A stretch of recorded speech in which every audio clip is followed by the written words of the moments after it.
بسم الله الرحمن الرحيم. الحمد لله رب العالمين، وأفضل الصلاة وأتم التسليم على سيدنا محمد وعلى أبيه سيدنا إبراهيم وعلى أخويه سيدنا موسى وعيسى وعلى سائر الأنبياء والمرسلين وآل كل وصحب كل أجمعين، وعنا معهم برحمتك يا أرحم الراحمين. كنا في اللقاء الأول في حياة سيدنا إبراهيم عليه الصلاة والسلام وولادته وحواره مع النمرود ومع قومه في تكسير الأصنام، وانتصر عليهم صلى الله عليه وسلم. وعندما غلبوا أمروا بأن يقتل حرقا، وأخذوا يهيئون له المكان، وكان واد عميق فجمعوا فيه الحطب.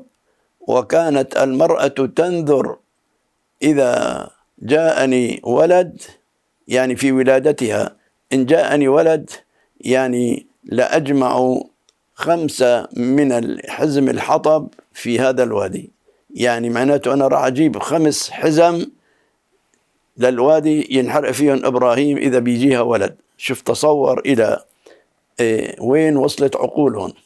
فجمعوا الحطب من يعني كل الأماكن حتى ملأوا الوادي من الأشجار والأخشاب وغير ذلك، وأتوا بسيدنا إبراهيم عليه الصلاة والسلام ووضعوه على المنجنيق الذي يقذف فيه الحجارة وغير ذلك، وحاولوا بأن يقنعوه، وهو الذي يريد أن يقنعهم بالتوحيد وعدم عبادة الأصنام.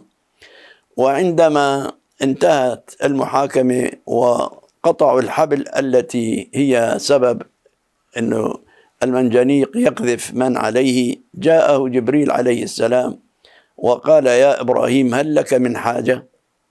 انظروا اليقين والإيمان يا أخواننا. فقال: منك لا، فتركه وغاب عنه. وعندما قطعوا الحبل وقذفوه وهو في الهواء، رجع جبريل إليه يقول: يا إبراهيم هل لك من حاجة؟ قال: منك لا. ثم قبل أن يصل إلى النار، انظروا كيف الوقت عند الله سبحانه وتعالى غير الوقت اللي عنا. رجع قبل أن يصل إلى النار: يا إبراهيم هل لك من حاجة؟ يعني بتريد أطفي لك النار، بتريد أنقذك بأحملك؟ قال: منك لا. قال: ومن الله؟ قال: وهل لي غنى عن ربي؟ قال: اسأل ربك، اسأله، سل ربك. قال: علمه بحالي يغني عن سؤالي. هذا الإيمان يا ابني. إذا كنت أنا أقف أمام بابي وأنت أتيت إلي، في داعي تكبس الجرس؟ أنا واقف عم بستناك، شايفني وشايفك.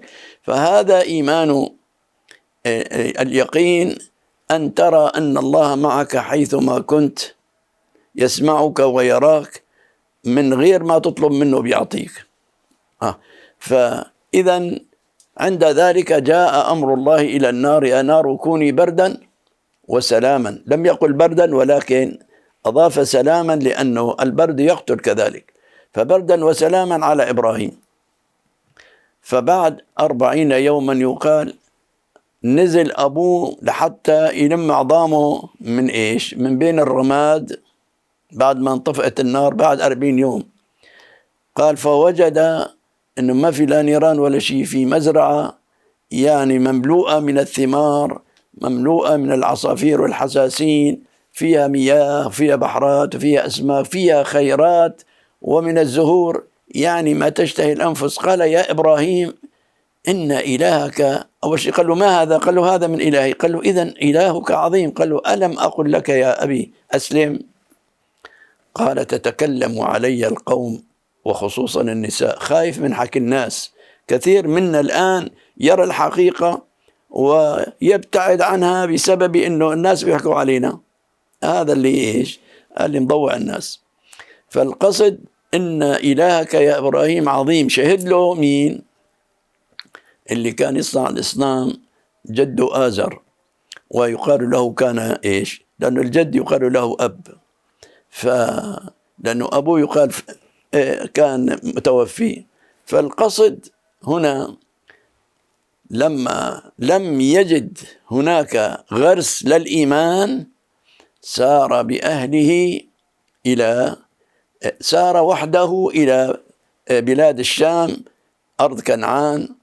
ويقال أنه هناك كان له بعض الأقارب وتزوج منهم امرأته سارة وقيل سارة، فتزوج هناك وأخذ بنشر العلم. كذلك لم يجد مساغ ثم هاجر بها إلى مصر يبحث عن نشر العلم والهداية.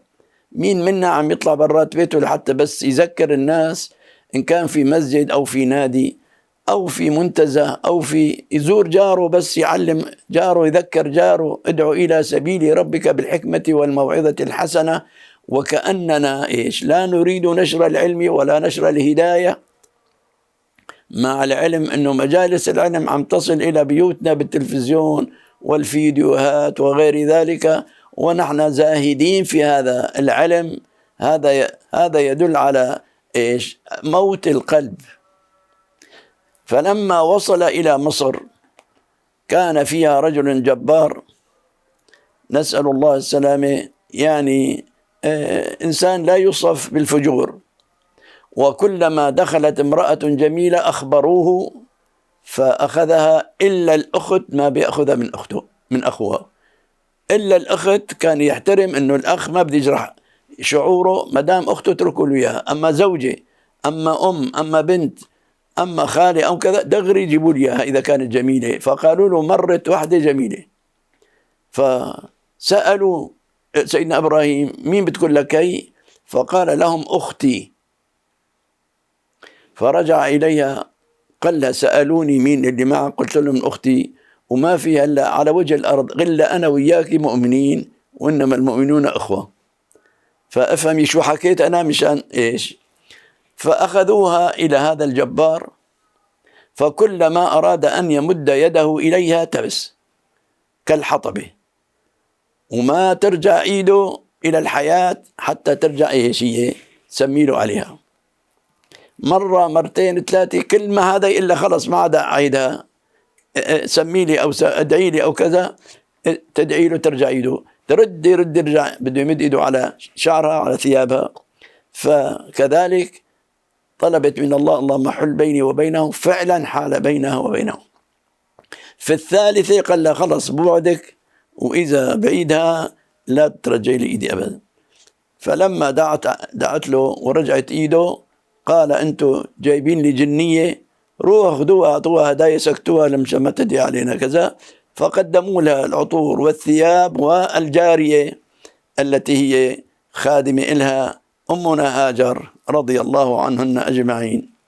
فرجع كمان ما لقى مساغ في مصر، رجع إلى أرض كنعان أي بلاد فلسطين، واستقر فيها حتى جاءته الملائكة بالبشارة، مع البشارة تهديد إلى قوم لوط.